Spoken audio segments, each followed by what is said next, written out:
Glenn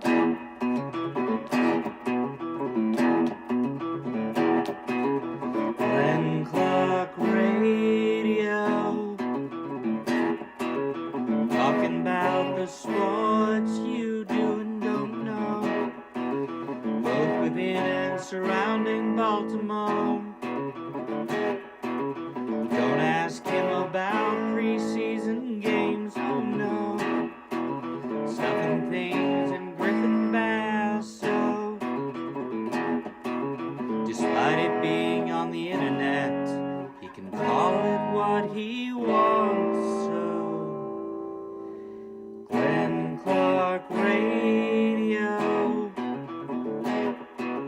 Glenn Clark Radio, Glenn Clark Radio.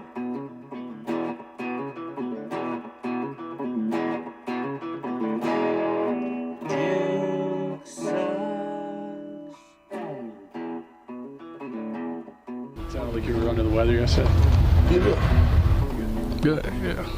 It's been frustrating though. I mean, you've had different injuries. You had a rest day last week, and now you have an illness. You know, knowing how big. I mean, I mean to cut you off, but another rest day. That's all. Yeah. How do you feel your running game? Like when you are sick and away, what are you in the tablet? What are you doing? If I'm sick, I'm sick. I'm not doing nothing. I'm trying to get better. Yeah. How do you feel your running game's coming along? We did make a mistake last week. You still haven't had a run for 20 yards like you have in the past. It was 19 in week 1. It was 19? Yeah. Round it to the nearest 10th. 20 yards, man. 20 yards right there. I'm going to take that. But, I feel like I just ran when it was necessary, you know, just keep positive yards, get first downs here and there. But I'm not going to try to, you know, push anything, you know, just try to do what I could. Do you think defenses are maybe treating you different, thinking that you aren't going to take off like you have in the past? Nah, because Cincinnati was still doing what they was doing. You know, the first time on Thanksgiving when we played them, they did the same thing, similar things, but I feel like I'm just getting better. Lamar, how there you go. That's important Lamar is it gonna Jackson yesterday after he returned to practice following missing Wednesday due to flu-like symptoms. Said just kind of another rest day, and that's, yeah. Hopefully Sunday is not another rest day. Hopefully that's not the case. He doesn't take Sundays off. That's true. Good morning. It is a Friday edition of Glenn Clark Radio. I'm Glenn. He's Griffin. Today's show is brought to you by Live Casino and Hotel. If you are a pillow fighting fan, they are doing that tonight. There might be other things on the card that are boxing-esque.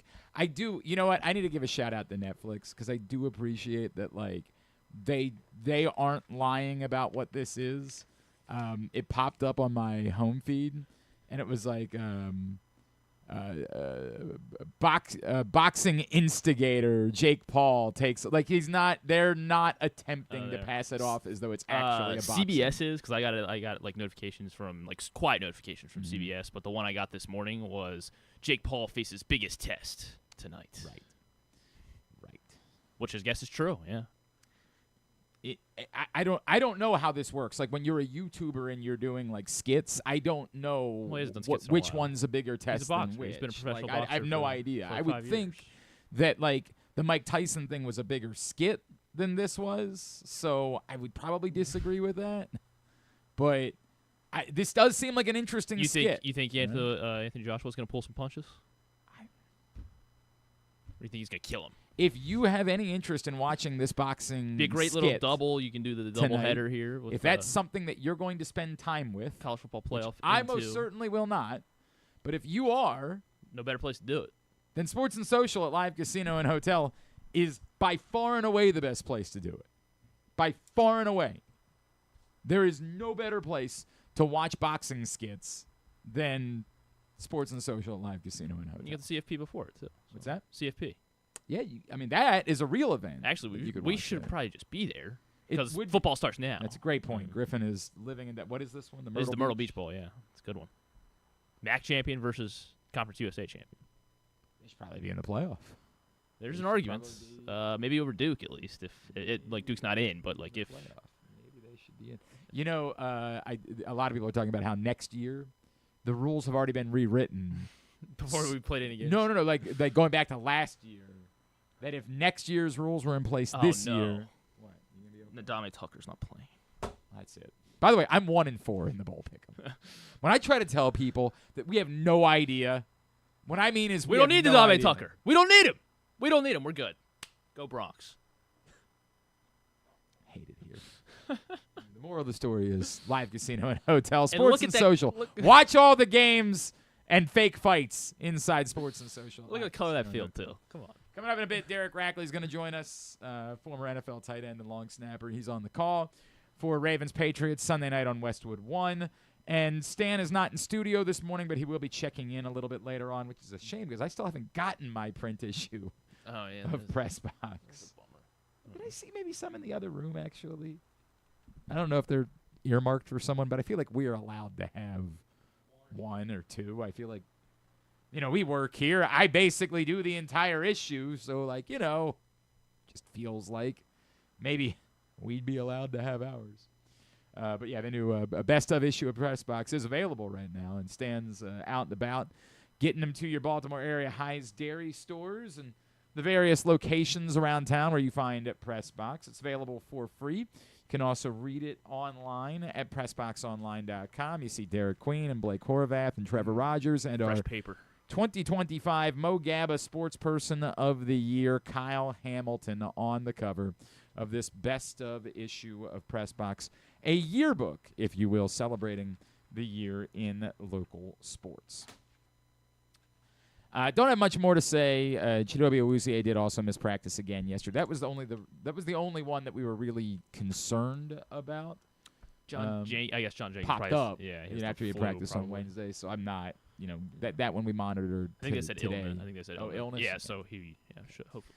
Right. But it's not looking great for Chidobe Awuzie after he missed 2 days of practice. However, if he were able to be able to practice today, then presumably, because of his veteran status, he'd be someone that they would trust to play on Sunday. And we're still waiting on a possible roster move.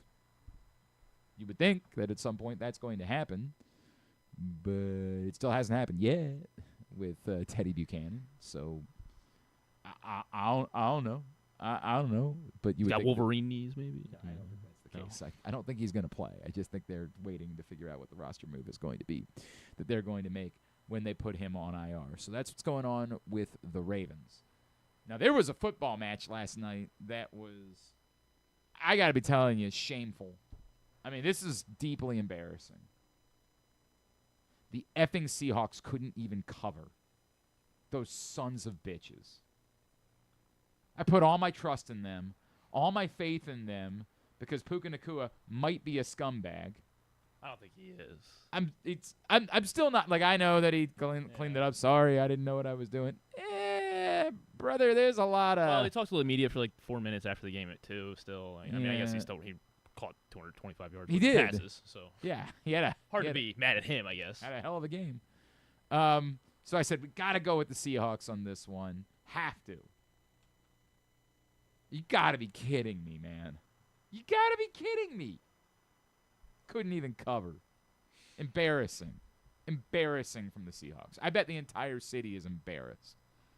Oh, you think Seattle's yeah mad about this one? You can't be a great team if you're not out here covering. There's no great. Do you think they're a great team? No. Yeah, you don't because they didn't cover. Because of Sam Darnold, because good teams win and great teams cover. Yeah, really weird night. I mean, everything about it is weird, but maybe the weirdest being Sam Darnold sucked. Sucked. I need to say this a little bit louder. It's not like one of those things where he wasn't great. He sucked. And yet somehow they scored 38 points and beat arguably the best team in the NFL on a night where Sam Darnold sucked. All right, we're turning the game off. Sorry. We just had a long run again. This is like me dealing with my kids. We did a good. This is how I made a big play. I deal with my kids. If you can't eat your dinner, you're not allowed to eat in the living room with the TV on. You're not allowed to. Well, it was just the touchdowns I'm watching. Griffin, we're going to turn the TV off in a minute. All right, so should we argue about this play? You're going to have to go eat your dinner in the dining room. All right? Do you understand me? Yes, sir. Thank you. Everything about this game is stupid. It's just a stupid, stupid, stupid game. The broadcast. The broadcast. I mean, but come on, man. That's Low we've hanging been fruit, through that. Like, the broadcast has been embarrassing for a long time. So, a lot of talk about the 2-point the second of the 3 2-point conversions for the Seahawks. And rightfully so. This is the angle that they've kind of propped up. And it's still not completely down the line, but it's damn close enough to see that the ball was thrown from about the 4.25 yard line. That's about where it is. It's not quite the 4.5. It's about the 4.25 where the ball is thrown from. So go ahead. This is from Amazon Prime Video last night. Ball's thrown from about the 4.25, and you could tell that it is definitively at least the 4 3/4, if not back near the 5, when it gets touched. It is correctly ruled a backwards pass. That part of this is not the issue. Like, this is, even if you think your mind might be deceiving you because of the angle, it's definitely not a forward pass. And a lateral has the same rules. A lateral that comes loose, it doesn't have to be backwards. It just can't be forwards. And there is no world where you can believe, like, the ball would have to get to the 4 yard line when it's touched to believe that it was a forward pass. And it's not close. It is most certainly either a lateral or backward pass. Obviously, we know what happened. They went back, looked at it replay, said, wow, that was a backward pass. It's so weird. Zach Charbonnet was the one to pick it up. Now, I believe it was Warren Sharp who was the first on Twitter to say, there's definitely a whistle in there. Now, a few of the official types that are on Twitter who have gotten other things wrong this season, I know it's crazy to think that, pointed out, it's weird when they default to the rule and when they default to what they've decided the rule is, right? Like, because the Isaiah Likely thing, they've all just decided to go what we say the rule is. Not the way the rule is written in the rule book, but just what we've decided the rule is, which is 3 steps. But I think Terry McCauley, who, again, I'm not going to waver from this, Terry McCauley was openly and definitively wrong about other things. And he was among the voices in the Isaiah Likely thing that were completely wrong, like Gene Steratore. Utterly not debatable. Wrong. Period. They've decided there's a different rule other than the rule that's written in the rule book. But Terry McCauley was among those who pointed out that apparently the whistle doesn't matter. Now, why that is, it's weird. It's weird. As I am to understand, the whistle does not matter because, yes, Al Michaels screwed up and said that the whistle never blew. The whistle definitely did. Well, do we want to? I mean, I guess it doesn't really matter at this point. I don't care this much about it. It doesn't impact us. I didn't get a cover no matter what. Those sons of bitches in Seattle. Well, I mean, they did their best to try and losers. Because we weren't really on team right side losers at any point there. Whether a whistle was blown or not is completely irrelevant. Allow me to provide insight. Then he retweeted something he tweeted out apparently in 2023. Allow me to provide insight into what I believe is the most misunderstood aspect of officiating and rules. The whistle is irrelevant to the ruling in every situation unless it is erroneous or inadvertent. In non-erroneous situations, it is simply used to alert everyone that the official has acknowledged the play is dead by rule. In the specific cases of fumbles or backward passes when incorrectly ruled down by contact or incomplete forward pass, respectively, replay rules allow the ball to be awarded to the recovering team if that recovery is in the immediate continuing action. When or if the whistle is sounded is completely irrelevant. Now, the question really isn't, was the rule applied correctly? Because it appears as though it was. The question is, should it be the rule? And that's the part that a lot of people on Twitter have brought up. and shared various opinions and have said, yeah, this probably shouldn't be the rule because, like, what if there's a loose ball, there's been a whistle, and one of the Rams linebackers levels Zach Charbonnet? Are you going to say, well, it was in the continuing action, so all's fair in love and game? There is a problem there. There's no doubt. There's a problem there. Now, maybe if the rule is written in a way in which it says anytime there is a loose ball or a ball is not possessed, you are allowed to pick up the ball in case the play may be overruled. If the rule is written in a way that the only action that is allowed post-whistle is for the picking up of a football that is on the turf, then I actually have no problem with it. And say, that's probably legit. If it's written in a way that doesn't define that, that's just kind of loose, then they need to clean that up. It's a weird thing where, like, when you watch this, it doesn't feel like football, right? Like, No. it's a 2-point conversion, but it just doesn't All feel... 22 guys, Yes. when they all think something. Even Zach Charbonnet is not really... He doesn't think that he's getting 2 points. He's just sort of picking up the ball because it's there. That's all he's really doing. In fact, humorously, if he had picked the ball up at the 1/2 yard line, it would not have been a 2-point conversion. It doesn't feel like football. But as the rules are, they got it right. You live with that. I guess if you're the Rams, yeah, you got opinions, but you live with that. The other thing for the Rams is like, hey, man, you also had like four horrible possessions in the fourth quarter. Yeah. Like, you just kind of stopped footballing. That's on you. Like, that's not on this. That's on you. But as weird as it is, I don't know. I can't be all that worked up about it. It was a weird game. I still don't know how much I trust the Seahawks. It's the kind of crazy part about this year is that, like, I have no faith in the Ravens whatsoever, but tell me who they can't beat. I saw somebody say this, like, it might have been our friend Sam Joku, who, like, tweeted out, Ravens fans, do you really believe you can compete with these two teams? And I'm like, I mean, the Ravens held the Rams to 17 points a few weeks ago and didn't have their quarterback. So do I know definitively they can't beat the Rams? No, not at all. These teams don't terrify me in any way.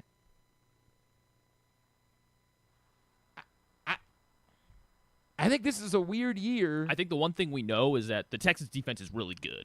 And Texans defense is unquestionably legit. There's no doubt about that. I think the Seahawks defense, I think they're legit. Yeah. But they got pretty well carved up last night. They got stops when they had to, I guess. Yeah, in the fourth quarter they did. I mean, they didn't get one in overtime, but which is kind of the same with the Broncos defense, where it's like they are good, but like they're good. They give up points sometimes. Yeah. This is why, like, do I think that the Ravens on the whole are as good? No. Do I think they can't beat these teams? I don't feel that way whatsoever.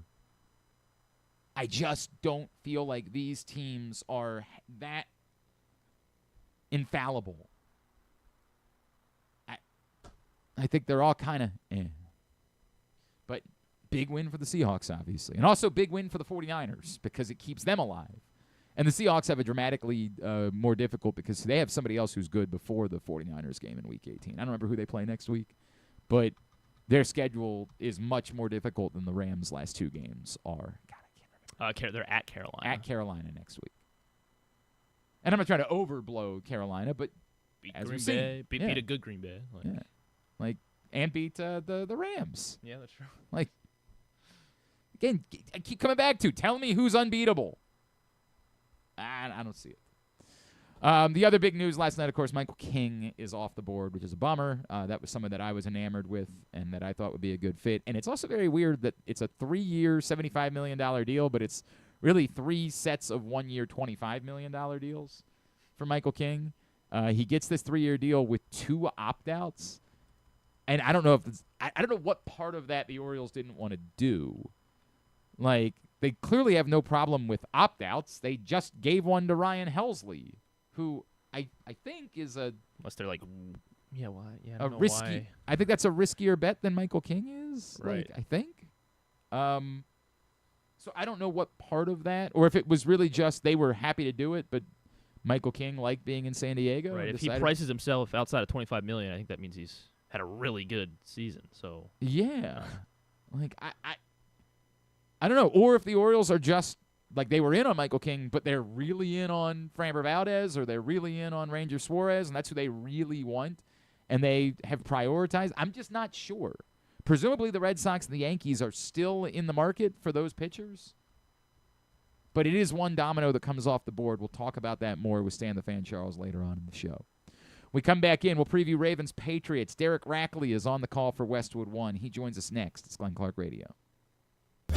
Get in the game with Volo Sports. With over 15 sports to choose from, join a league or grab a Volo membership for discounted play, free daily pickups, fitness classes, and exclusive events. But the best part? A portion of every league fee helps the Volo Kids Foundation provide free sports to over 5,000 kids across Baltimore City each year. Don't miss out. Early pricing for the winter season ends December 12th. Final registration deadline is January 15th. Sign up now at volosports.com/Baltimore. Get ready to hit the ultimate holiday jackpot at Live Casino during the live action $1 million giveaway. Every Friday through December 26th, we'll draw 25 lucky cash winners, but only one winner each Friday will advance to the final rounds on December 26th, where you could win $1 million in just 3 spins. Come make your million, only at Live Casino. At Erndale Mills, must be 21. Please play responsibly. For help, visit mdgamblinghelp.org or call 1-800-GAMBLER.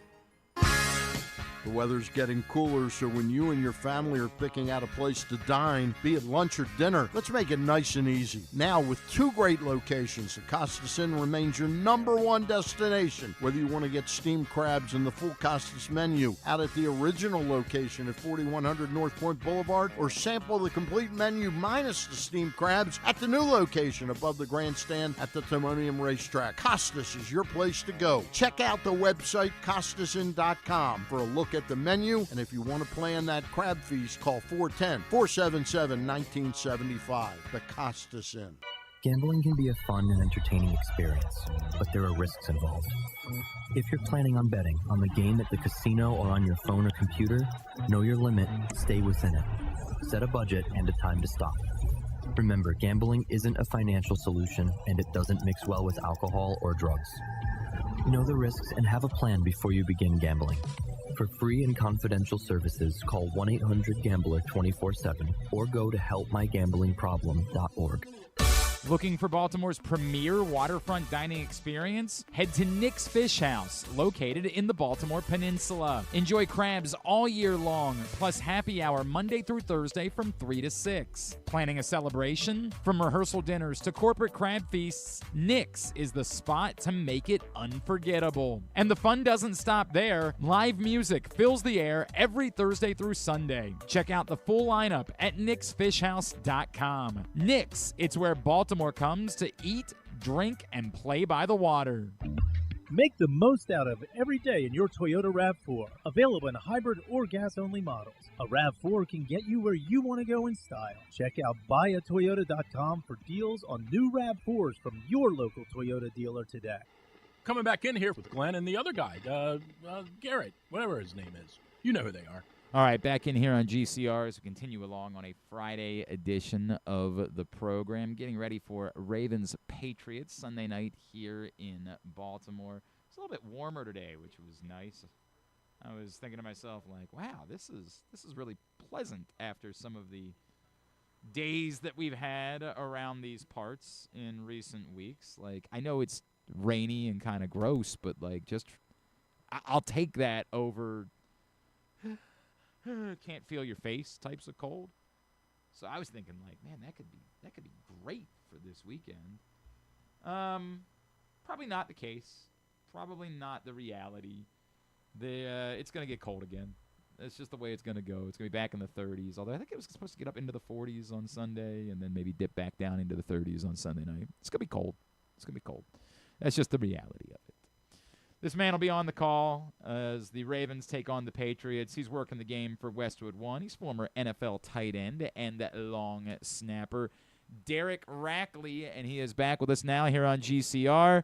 Derek, it's Glenn. Happy holidays to you. I know you're going to be a busy man these next couple of weeks. Thank you for taking the time for us. You bet, but I got to tell you, I was spying on your conversation as they put me through. Are you guys praying for can't feel your face weather this the weekend? Exact opposite. Did I hear that like right? Today is raining, and people are like complaining about the rain, and I said, no. The rain means it's not snowing. The rain means it's not like that awful, I just don't want to ever get out of the bed type of cold that we had here, and I know they had in Cincinnati last week when the Ravens were there. We had that here last weekend. That's the worst thing that exists. That's like the you just don't want to even be alive when you're dealing with that type of cold. I'll deal with rain. Well, listen, I was born and raised in Minnesota, so I grew up in that. Yeah, you lived And then I moved down to Atlanta, and I was like, oh, wow, there's life outside of freezing your face off in the wintertime. This is kind of good. Hence, that's the reason why I've been down in the South almost 26 years now. Wow, I don't blame you. I moved out to Arizona for a couple of years, and I thought to myself, man, I could do this forever. And then I had the audacity to move home and meet a girl and a whole thing. And here's where we are. That's the way that life works. Derek, a couple of thoughts, because I know you're doing the Ravens the next couple of weeks, so you're kind of you're going to be our personal broadcaster here on Westwood One. I am confused as to how much we should make of what we saw last week, because at surface level they shut out Joe Burrow and Jamar Chase and the Bengals, and that's something that does not happen. On surface level, that's one of the more positive signs you could have. But the other context clues we have are, but they had struggled defensively the 2 weeks before that at home. The Bengals seem like maybe the air came out of their sails against the Bills, and their offense still only put up 17 points against one of the worst defenses in the NFL. So should we believe that last week could be a turning point for the Ravens going into this stretch, or should we be more inclined to ignore that and they have to prove that over these next couple of weeks? Yeah, I mean, I don't know if ignore it is the right way to phrase it, but I would say that if you're a Ravens fan, it's definitely encouraging to see what they did against what a lot of people would say is one of the more explosive offenses in the National Football League. And I think a lot of people also realize that the personnel has been there on the defensive side of the ball. And even when I had the Ravens and talked with you guys last before they played the Dolphins, there was so many questions about, like, why is this defense performing at a standard well below of what they're capable of? And I was reading a lot of the stuff getting ready for the game this week, and there's been so much talk about Ed Reed coming by last week and how much of him ended up sparking this team. And, you know, it kind of seemed like most of them were downplaying it to an extent, saying, you know, we have open doors for all the, you know, previous legends that have come through this building. But, you know, when you get a chance to listen to Ed Reed, guys stop and they listen. And that's when the Ravens were playing at an unbelievably high level of defense, is when Ed Reed and Ray Lewis and all those guys were there. To compare this group to that group, I think, is unfair because everybody takes on their own identity. But to say that that's not a building block of what they did last week, I think would be a mistake, because that's what you want to see. Now, do you expect your defense to pitch a shutout every single time they come on the field? No, but encouraging that they did it against an explosive offense last week. I think I was looking at the stats that the Ravens have fared well against the teams that have records below 500, but they have not fared as well as teams that have been above 500. And so that's going to be the challenge for them this week, obviously facing a team that's well above that 500 mark, and the offense is playing at an extremely high level. So there's going to have to be a lot of communication, a lot of adjustments, and quite frankly, guys are just going to have to make some plays. So make open field tackles, going to have to make some circus-type pass breakups if they're going to have success against this offense. Derek, one of the nice things defensively for them last week is they got two players back, in Tavius Robinson, who made a serious impact up front, and then Ardarius Washington, who was so huge for them in 2024 and hadn't played at all this season. They lose Teddy Buchanan, their rookie inside linebacker, who had been playing well, and Trenton Simpson's going to step into that role. But do you feel like with Ardarius Washington back, that might be an ability for them to maybe do some fun things with Kyle Hamilton, or maybe even Washington playing a little bit at inside linebacker moving forward? You know, it was interesting listening to the quotes from John Harbaugh after the game last week and some of his comments about Washington, the fact that they were both just so happy that he was out on the field, right? Like just like his presence kind of brought an energy or maybe even a calming effect to the defensive side of the ball. And yes, he's done some very good things for this defense over the years. And it's this time of the season, guy, when you lose players and then some players come back. So yes, they get the boost of a couple players come back, but losing Teddy is going to be it's going to be difficult for him. I was listening to the comments that Zach Orr said that he feels confident with the growth of Trenton Simpson, that maybe earlier on this year he wasn't quite there, or that Teddy was just playing a little bit better, but now that he is kind of thrust into this role, it seems like they have a lot of confidence that he's going to come in there. And when he makes the quote, when he says, I know that Rowe is comfortable with him, like when you've got that alpha leader in Roquan Smith and he kind of vouches for like, hey, I got him, like we're going to be good, then that's comforting for a defensive coordinator. Now he still has to go out there and continually make plays and not make the critical mistake, if you will. But getting a couple of reinforcements back and then having to deal with the next man up, because it's everybody. Everybody in the National Football League at this point in the season is having injuries at specific positions, and they're having to really rely on their depth and who is ready to step up and not only give consistent play, but go out and make a couple of plays that are going to help you win a game. He is Derek Rackley. He will be on the call for Westwood One for Ravens Patriots on Sunday night. Derek, offensively, as I brought up, the Ravens still appeared to be challenged against the Bengals. Only 17 points, and they certainly left some on the board. There was a touchdown that could have been early in the third quarter, and an interception that went right off of Zay Flowers' hands. But what do you make of how inconsistent this team has been since they got Lamar Jackson back? You brought up doing the Miami game. That was the best they've looked offensively since Lamar Jackson's been back. It's been worse since then. Is it on Lamar not really being Lamar, being maybe a limited version because of the injuries? Is it the offensive line? Like, what do you make of it? And could it be better over the course of the next? Like, we keep wondering if there's a moment where, like, a switch might flip and this might just look like a Lamar Jackson-led offense again.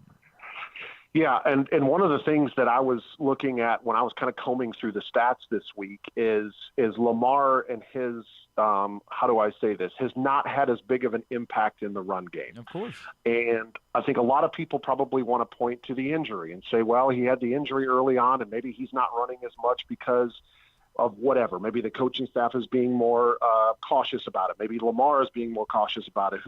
We don't really know the answer to that. But what I do know is that this offense has been electric because of what he's been able to bring on that side of the game, right?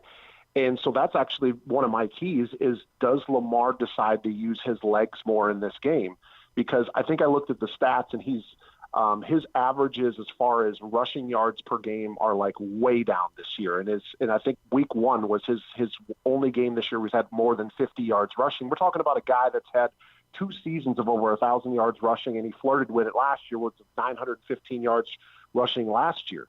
And that's the reason why he is such a dangerous player to defend, is because he can take any play, he can tuck it down, he can pick up 40 or he can pick up 4, whatever it ends up being, but a play that probably ends up continuing drives for them.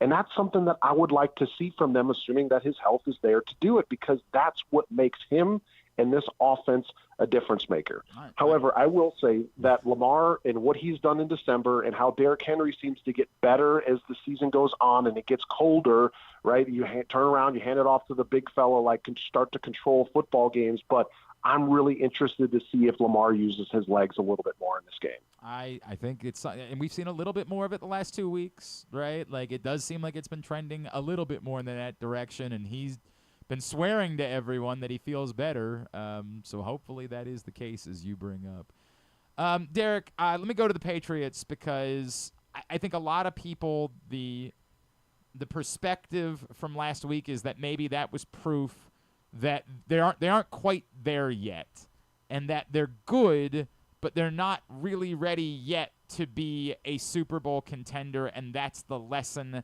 that we learned from them blowing a 21-point lead against the Bills.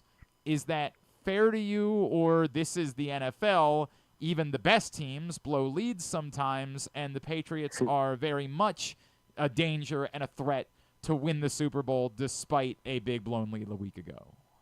Yeah, I would say the latter. I would say this is the NFL, and everybody, you just never know when somebody's going to jump up and bite you, especially a reigning MVP with the Buffalo Bills and what Josh Allen did last week. And I will tell you this too, and in full disclosure, I did fall asleep before the end of the Thursday night football game last night, but you could ask the Rams on that because I went back and I looked at how that game ended up shaking out. A lot of people think that the Rams are the Super Bowl favorite or one of the best teams in the National Football League, and they had control of that game, and then all of a sudden, boom, boom, turns around, 2-point conversion, Seahawks win the game. That's the life in the National Football League, and I think, unfortunately, the Patriots found out a bad lesson about that last week, that no lead is safe in the NFL, especially when you're playing somebody with the ability of Josh Allen, or should I say somebody of the ability of Lamar Jackson.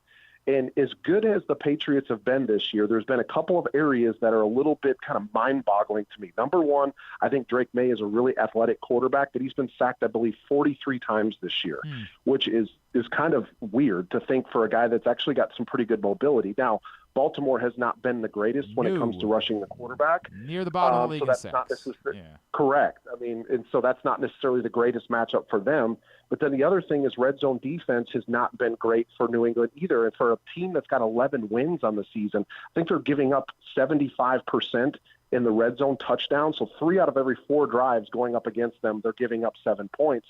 Not a good number to have, right? But they're still finding ways to win football games. Am I ready to say that the Patriots are a Super Bowl contender? I'm not quite sure that I'm there yet, but what they've done throughout the course of the season has been impressive. And Drake May, the fact that in his second year has got himself in the MVP conversation, he has turned a lot of heads, and the Ravens are going to have to be on their P's and Q's trying to slow him down in the passing game this weekend. One of the things that jumps out at me about this matchup, Derek, is that the Patriots early on in the season had one of the best run defenses in the league. They were really good at stopping the run. They've been through a lot injury-wise with Milton Williams and some of their linebackers, and of late they've been far more susceptible to the run. I know they gave up over 100 yards to James Cook a week ago. Is this a case? You bring up the weather, is this one of those things where like it might be almost malpractice for the Ravens to not come in and have the intention to give the ball to Derrick Henry early, often, and try to allow that to be the story of Sunday night's game? 100%. I think that still has to be because, yes, you look at the numbers, and this is a really good stat here that when I was getting ready for the game, they're giving up 95 yards a game on the ground, right? 5th best in the league. However, okay, the first 9 weeks of the season, they were only giving up an average of 75 yards per game. That was the best in the National Football League. The last, call it 5 or 6 weeks, 130 yards per game, okay? They didn't allow a running back in those first 9 weeks to have over 50 rushing yards. Every game in this last stretch, they've had a running back that's gone for 50 or more. So they're starting to shoot holes a little bit in the run game. Some of it might be defense, like injuries and guys being in and out of the lineup, but I also think you now got a season's worth of tape and really good play callers find ways to attack defenses when they know they got to be able to stay committed to the run game. So I don't think anything's going to be different for the Ravens. I think they've got to continue to find a way to get the ball in the hands of Derrick Henry, run the football, don't turn this into a one-dimensional game, and see if they can continue to find some consistency up front, because a lot of the teams, especially the tapes that they've looked at recently, teams have been able to find success in the running game against them. I'm going to ask one more, Derek, and if you have not paid enough attention, I am totally understanding of that. But your background is in special teams, and I am confused. I just don't know yet what to make of the Ravens' kicking situation in their first season post-Justin Tucker, because Tyler Loop, for the most part, has made his kicks inside 50 yards. He's missed a couple of extra points, but a lot of them have been adventurous, and he hasn't made anything beyond 50 yards. And the kickoff game has been maybe even more bizarre. He's leading the league in missing the landing zone as they've attempted these dirty kicks. And the way that I've said it is maybe Tyler Loop is a really high-level kicker, but the evidence that I have to this point, I don't know if he is or if he isn't. Have you watched enough or seen enough to have any feeling about that whatsoever? To be quite honest, I have not watched enough to see to whether or not I have a feel for it. However, I have paid attention to a lot of special teams, because I also do some work for the Atlanta Falcons when I'm not traveling for Westwood One. And the Atlanta Falcons have had some issues on their special teams throughout the course of this year as well, whether it's been poor coverage, whether it's been giving up. They gave up a touchdown to Rashid Shaheed. By the way, he had one last night against the Rams in the punt game. And so, special teams has become, to me, much more on the forefront. And you could say it's because they've changed the dynamic kickoff rule, but we've also seen it on the punt as well. I think for a guy like Luke, maybe it's just been a big adjustment for him, because they don't do this in college games. They don't find, kick the ball inside the quote unquote landing zone. Generally in college, they're just pounding the ball through the end zone, right? And there is a strategy, there is a skill set that comes with these guys, because they're used to kicking the ball hard, whether it's on a field goal, trying to kick it 50 plus yards, whether it's getting it up in the air quickly, whether it's pounding it through the end zone in college. And now it comes to some more finesse, right? That's why you see some teams are using punters to kick off, because it's a little bit more finesse. Punters are more used to placing the ball in different spots, right? And so that might just be an adjustment for him. And when you're not kicking it in the right spot, whether it's landing it or it's directionally, you're putting more stress on your coverage unit, because they got to cover the entire width of the field instead of trying to cut it off in half to where you kind of pinpoint the ball into the corners, and it makes your coverage unit much stronger. And so those are the things that I've been looking at in that third phase of the game, because it's reared its ugly head for a number of teams this year. It's interesting. That is really compelling. You can follow him on Twitter. It's at DRack48, correct? You bet. That's it. Give him a follow there. This week, Ravens, Patriots, and then next week, he'll again be on the call when the Ravens are out in Green Bay. That one will probably be a can't feel your face situation. Very well, Mike. My packing will be different for next week. Next Saturday night. Derek Rackley, really appreciate you, man. Enjoy your trip in. Thanks so much for doing this. You bet. All right. Bye-bye. That's Derek Rackley with us here on GCR before he calls the Ravens Patriots on Sunday night in Baltimore. Hey, earlier this week, Stan the Fan Charles and Luke Jackson caught up with Jake Kavamaier of the Baltimore Sun. You can find that show Facebook.com/PressBoxSports, YouTube.com/PressBoxOnline, or PressBoxOnline.com/video.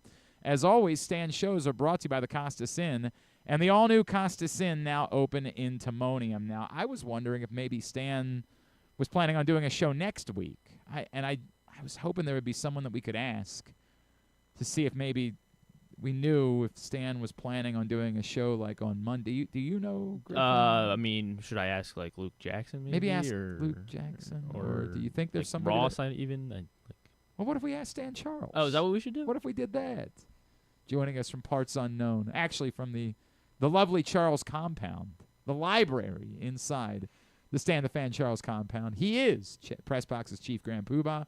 He and the best of issue of Pressbox, you see right there. That's Stan the Fan Charles. How you doing, pal? Good. I told you I had one. It was buried under some You stuff. found it eventually. You found it eventually. There it is. We got our own here in studio as well. The best of issue of Pressbox. Now Nice available Nice at issue. your Baltimore area High's Dairy stores and all throughout the region. Hey, you got first Mark, of all, you got Mark Fine on this Monday. I know that. I've got Mark Fine on, the chief marketing officer for the Baltimore Orioles. Going to talk to him solo on Monday at 5:30. Oh, what? Luke won't work because it's a holiday week or something? What the hell's going on? He's going to the Towson game. I'm going to the I Towson think he's going to try and get his dad to go with him. I'm taking my father with me. How about that? Look at all Yeah. the things we have in common. It's a Father's Day. It's a Father's Day. Taking my sons and my dad to the Towson game Monday afternoon. Sounds good. Looking forward Sounds to good. that. Hey, that was an interesting last segment there on Tyler Loop, and Derek Rackley's assessment was very interesting. Because I think what Loop's problems have been are very fixable. And I was interesting to hear that about the adjustment from college, because there is no land. It's a tough thing, Stan, because I think Tyler Loop is talented. I think I understand why they're committed to him as their kicker. I also think that the season could come down to a 57-yard kick on Sunday night with the game on the line. And at the moment, I have zero faith in his ability to make that kick. None. Yeah. I mean, that's just sort of where I am. So it's a tough thing, and we'll see how it plays out. Hopefully, if that's the case, he's ready for that moment. who was it? Was it the Colts kicker last week who had never made anything longer than 57 yards and then made a 60-yarder in Seattle in the final minute? So yeah, I mean that remains to be seen whether he can kick that long a field goal on a regular basis. But the club has so many problems that they have to address that that doesn't seem like a major problem.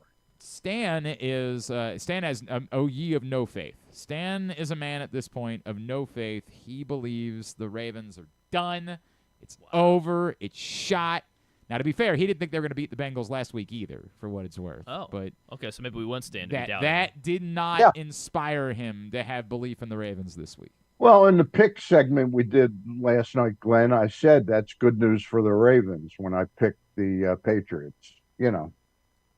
I guess that's a good point. I guess that's the reality. Are you reverse engineering? I've been so wrong. I've been so wrong all season long on the Ravens. I just,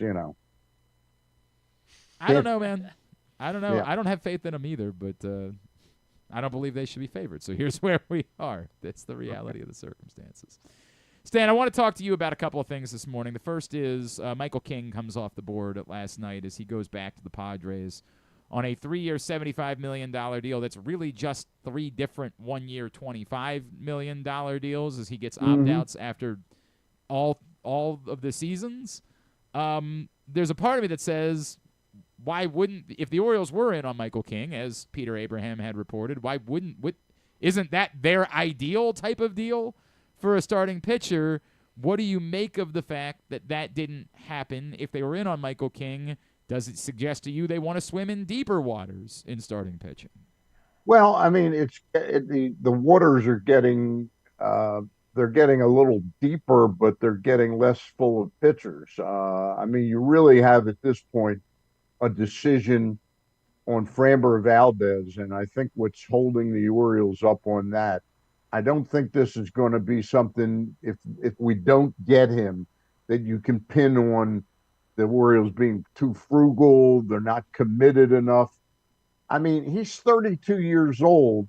He is what they need, and I'll bet he's looking for a 6 or 7 year deal, and the Orioles are probably trying to thread that needle at a 5-year deal. That was the reporting that we had heard. Like Mark Feinsand in particular had said that the Dylan Cease deal really kind of screwed up.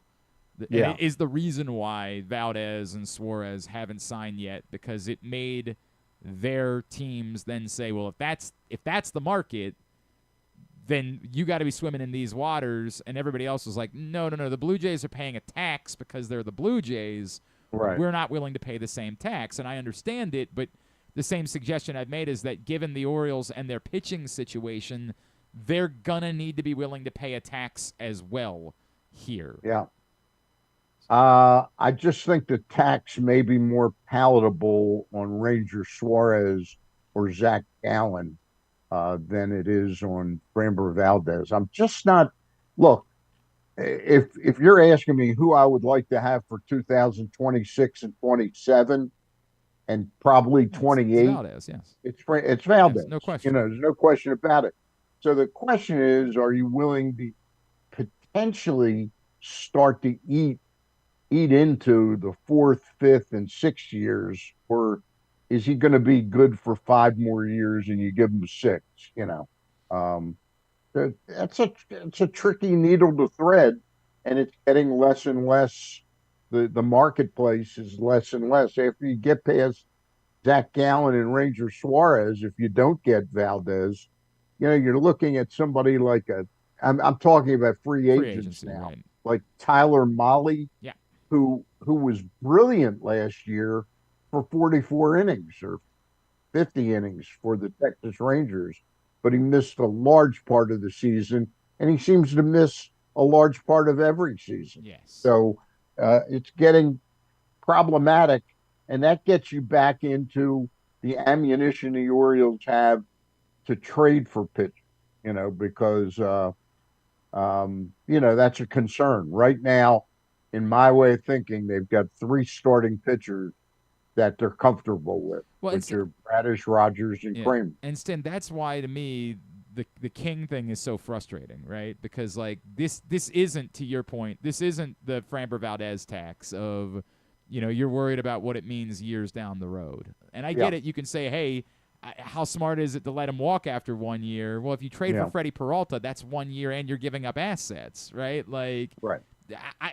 I get it. You can't. Maybe the Orioles were happy to have given Michael King the exact same deal he got from the Padres, and he just said, I'd rather be in San Diego because the weather's better in San Diego. Who wouldn't want to be in San Diego? It's a wonderful place to be. It's possible, but that is the frustration there. Is it feels like this was the perfect way for the Orioles to get a top-notch free agent starting pitcher. Yeah, and if that's the price tag for a Michael King, I'm a little unclear why you wouldn't want to just guarantee him 3 years. Right. And that's a little different than those opt-out situations. Maybe you go 3 for 85 or something and guarantee it. Mm-hmm. I'm not sure if that would have gotten the deal done either. It is. Maybe he is convinced that like pitching markets are going to move up to $30+ million next year, but I don't know. I don't know why he would be so desirous of getting that opt-out. But that's when I saw it, like, it was painful. I'm like, that's the one. That's the move. Yeah, I wanted King, and it's interesting. I just had gone through the Padres. When I heard about, I'm not following it that closely, but when I heard a radio interview where Darvish was talked about how injured he is and that he's going to miss the season, I started saying, wait a minute, who do they have? Because they're talking about trading Pivetta. They don't have Cease. They don't have Darvish. And now they're talking about trading Pivetta. I said, who else do they have? And they've got Vasquez, Pivetta, and basically not much. Yep. So it's not shocking to me that they went out of their comfort zone and acquired Michael King again. Where are you as far as like to call this? Everybody is excited about Pete Alonso. We all think Pete Alonso is one of the great moves the Orioles have made, in an extremely long time. And I know there's been a lot made about, the Frank Robinson thing. Nobody thinks Pete Alonso is actually Frank Robinson. I'm starting to think. Okay, but the impact that Pete Alonso could have, and everyone thinks this is a home run, no pun intended. But where are you on what they still have to do in order to call this a successful offseason on the whole? Well, number one, they've got to get 2 starting pitchers at the very least. And I'll tell you what's been disappointing to me is, and I know the prices seem to always escalate every year, but they don't seem. I like Helsley a lot. I like Kittredge. I like Aiken. After that, the bullpen certainty for me is it drops off quite a bit. Yeah, I think Cade Stroud looked terrific last year. I thought Rico Garcia looked very interesting last year. But boy, I honestly think it's phenomenal to bring back Albert Suarez on a minor league deal. I think that is as good of a way as you can spend the minor league deal as there is. Yeah, that's a minor league deal. But Drew Pomeranz went to the Angels for $4 million. Mm-hmm. Do you really think that they're locked up with left-handers now? With Dietrich Enns and Keegan Aiken. No, that's fair. I think they need another left-handed pitcher. Mm-hmm. And I understand that Luke Weaver and Brad Keller ended up going for $11 million a year. Yep. Combined, those two guys made $44 million 2 days ago. But I think they're short in bullpen certainty right now. They seem like they're really willing to bank on Yennier Cano to come back and suddenly be the Yennier Cano from 2023, which I think is like leap years away from where he is. I agree. I think that's I've seen a little bit too much of the other thing for me to have any amount of faith in that at this point. Yeah. And I also think that the Mountcastle Jeremiah Jones being on the roster. I mean, we all think that Kobe Mayo is going to go in a trade. Okay. I mean, that seems For pitching, fairly yes. We certain. all seem to think that's where we're at this point. Yeah. But Mountcastle and Jeremiah Johnson, I just wonder if Jeremiah Johnson is the guy that you looked up for a month and was hitting like 330, 340, or is he the guy that hit like, that 220 the last 30 game? I promise So- you're going to get it on the third try. It's Jeremiah Jackson. It's okay. Jeremiah Jackson. It's all right. We'll Call him JJ. Yeah, right? Let's just stick with that.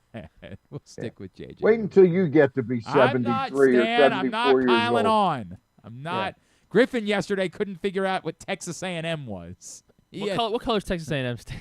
Yeah. What color uniforms does Texas A&M wear? Don't they wear like a sort of a maroon and Yeah, it's white? weird. It's almost like everybody on the planet knows that Texas A&M wears maroon, except for one guy. Who's that guy? Yeah, that's Griffin Bass. Who's gonna? How you doing? Yeah, thanks for joining us, Dan. Who's gonna make a TikTok piling on Drew Forrester this week? But I don't know if he's gonna make the same one piling on himself. I think that he might try to let that disappear into the ether. The other thing I want to talk to you about this morning, Stan, of course, was as you pointed out, we did put out the best of issue this week, and I've been very honest that this one was tough for us. This was not easy, and it's part of the reason why you see all four of those guys on the cover.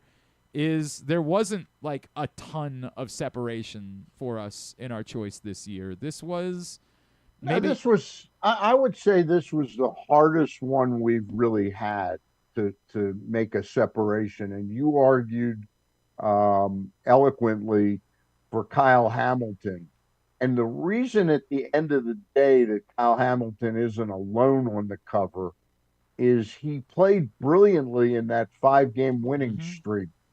And then right after that, the team just sort of fell back and didn't complete what we thought might be happening. I think it's fair to say if the Ravens had won Thanksgiving night against the Bengals and beat the Steelers at home, I think he's on the it's cover a solo alone. Kyle Hamilton cover and just a celebration of an amazing defensive turnaround.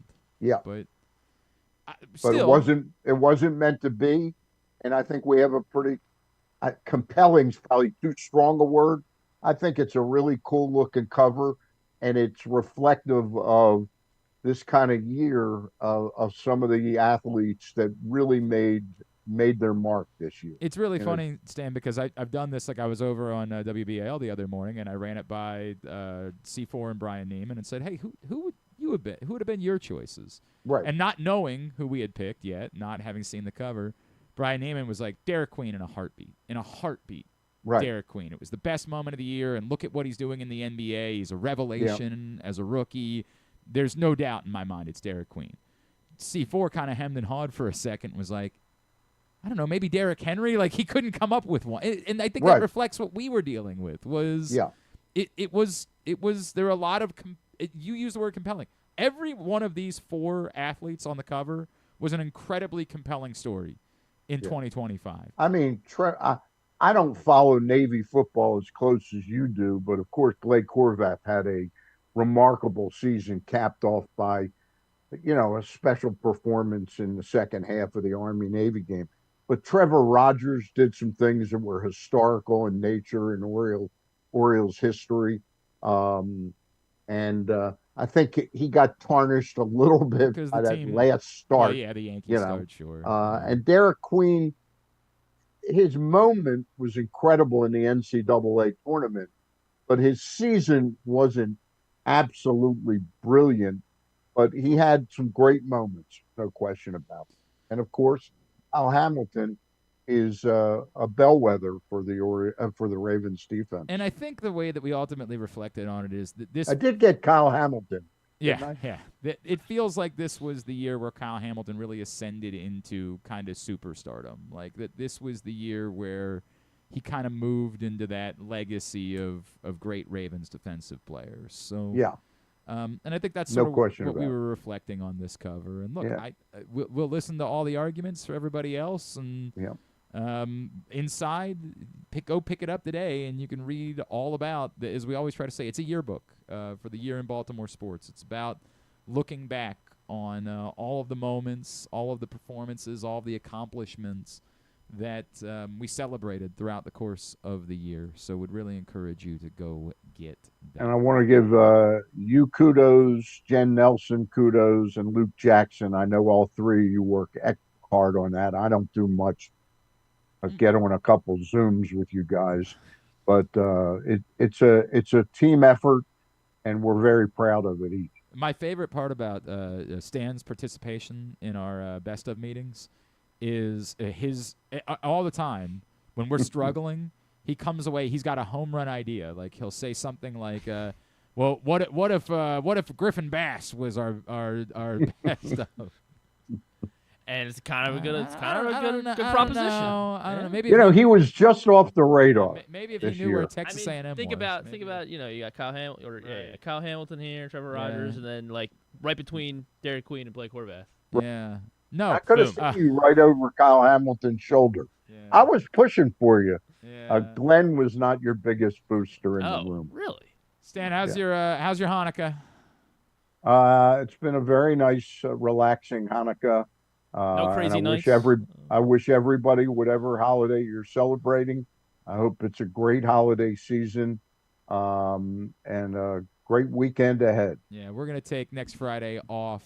I just found out that it's now a federal holiday as well. It's one of those goofy things where like everybody takes off Christmas Eve and everybody takes off Christmas. It's really tough to come back to work for one day. I kind of take off the months of December and January. Stan actually, it's called hibernating. That's what like. It starts getting cold outside, and Stan's like, "I will see you all when pitchers and catchers report." I'll tell you, that's when I'm available again. I'll tell you, this car accident I had last March has really been a real downer.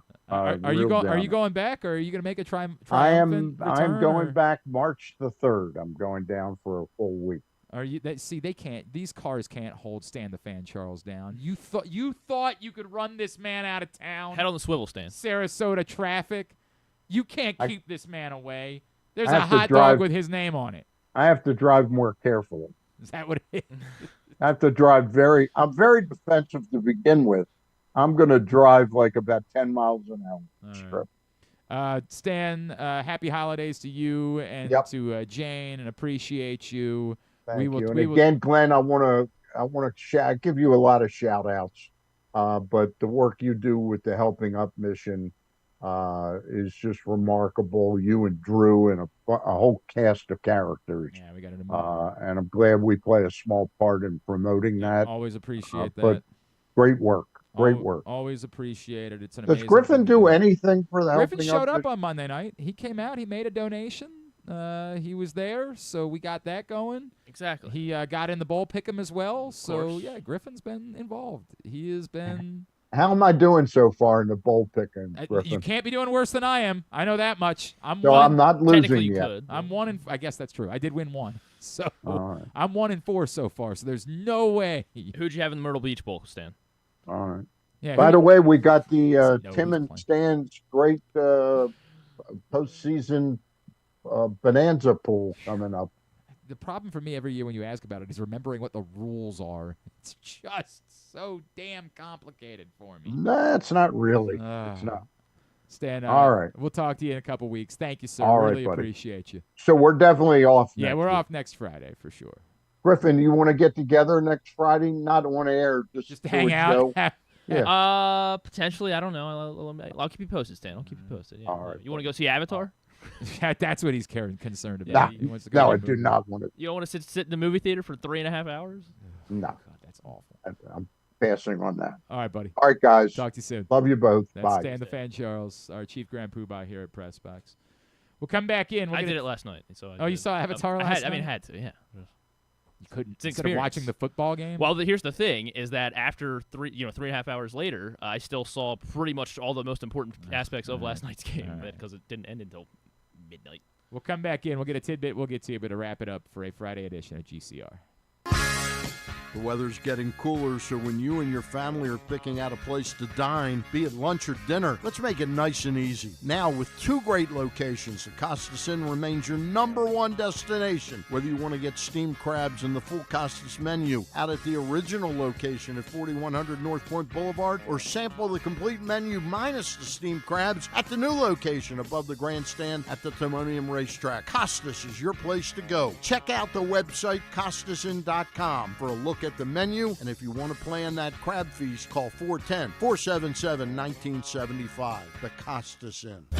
Get in the game with Volo Sports. With over 15 sports to choose from, join a league or grab a Volo membership for discounted play, free daily pickups, fitness classes, and exclusive events. But the best part? A portion of every league fee helps the Volo Kids Foundation provide free sports to over 5,000 kids across Baltimore City each year. Don't miss out. Early pricing for the winter season ends December 12th. Final registration deadline is January 15th. Sign up now at volosports.com/Baltimore. Gambling can be a fun and entertaining experience, but there are risks involved. If you're planning on betting on the game at the casino or on your phone or computer, know your limit, stay within it. Set a budget and a time to stop.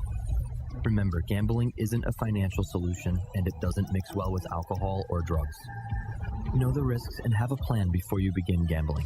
For free and confidential services, call 1-800-GAMBLER 24/7 or go to helpmygamblingproblem.org.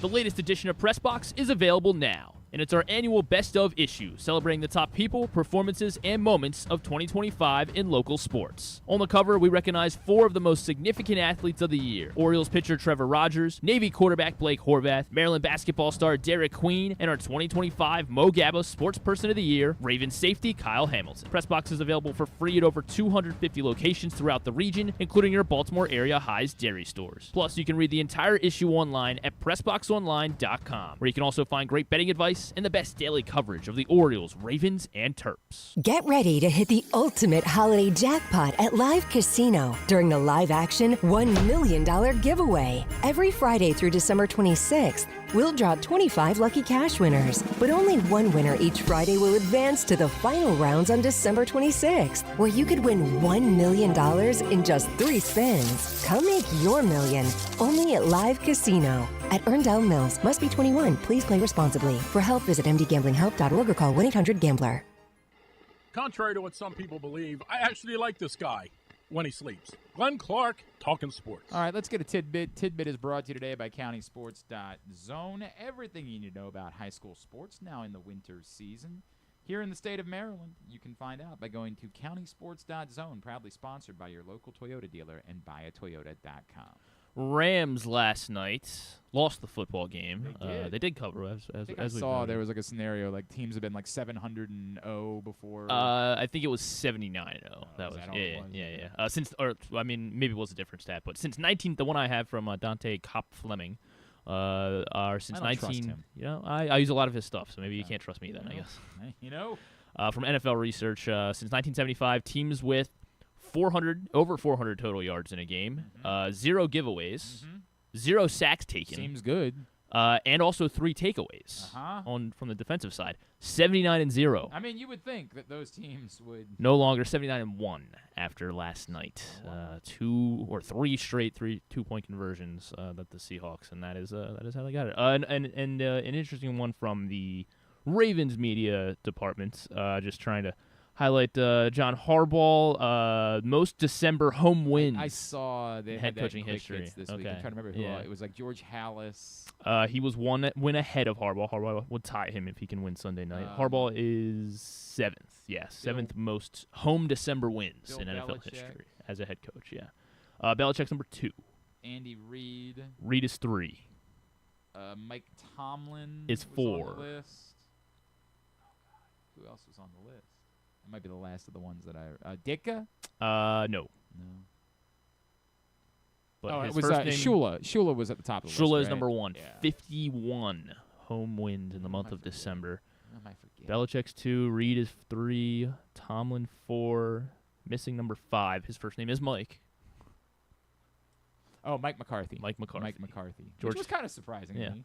So Harbaugh, I mean, I guess Tomlin can still add to his list, but yeah, the Tomlin's 32, McCarthy 31, Howlett's It is 30. such a goddamn inherent advantage to be the home team in Green Bay in December. Yeah. Like, no one is prepared for that. No one at all. Lamar Jackson might die. We really do need to think about. You better not. Like, if the Ravens win this game and the Steelers lose, Ken Zales brought this up earlier in the week in a text. He said, like, so if the Ravens win and the Steelers lose, do the Ravens play any of their players next week? And the thing that I brought up is you can't do that because of I know you're going to say it's 1 in a million. Maybe we'll get like a hot weekend in Wisconsin. The very outside chance of a tie in the Steelers game. Because in that very outside chance, if you don't jump ahead of them, then you lose the division. So, like, there is still the part of me that says, but do we really want Lamar? Lamar Jackson looks cold. Like, today it's 50 degrees outside. And there's a non-zero chance that Lamar Jackson will still have a gator over his face. Well, yeah, he wears the gator in Miami when it's insane. Yeah. So I don't know what's going to happen to him in Green Bay next weekend. Like, I'm surprised he survived Cincinnati, frankly. He looked great in Cincinnati. He looked cold. Yeah, but he looked great. He looked cold. All right, here's coming up totally tubular-wise this weekend, and there is a good bit going on this weekend. It starts with the college football playoff tonight. The first of 4 first-round games is in Norman as Oklahoma hosts Alabama at 8 o'clock. What about the appetizer before that? We got the Gasparilla Bowl. It's on ESPN and ABC tonight. Towson's at home tonight at 6 o'clock against Notre Dame of Maryland. Hey, gritty bunch over there. Sports. Yeah. Navy hosts Coppin State tonight at 5 on ESPN Plus, and the Maryland women are taking on Central Connecticut State right now on Big Ten Network Plus. Tomorrow, college football playoff noon for Miami Texas A&M on ESPN and ABC. Then TNT and True TV for Tulane Ole Miss at 3:30 and James Madison, Oregon at 7:30. Maryland basketball, go get them, boys. At Virginia tomorrow, 6 o'clock on ESPN. They have no chance. There might not be a spread. NCAA semifinal, Johns Hopkins and Wisconsin River Falls tomorrow at 1 on ESPN Plus. And the NFL games tomorrow, Eagles Commanders at 5 and Packers Bears 8:20, both on Fox. On Sunday, Patriots Ravens 8:20 on NBC. The local TV games in the afternoon. Fox has Chargers Cowboys at 1, CBS Bills Browns at 1, Steelers Lions 4:25. Navy is at home against a D3 on Sunday noon. They're playing Rosemont College on ESPN Plus. Loyola's at Mason at 2 on Sunday. UMBC's at South Florida at 3. Both of those on ESPN Plus. Morgan at San Francisco at 6, also on ESPN Plus. Everything else, go to GlennClarkRadio.com and find it there. Any non-sports highlights? Not a whole lot. Him is streaming on Peacock, if anyone missed that and really wants to see it.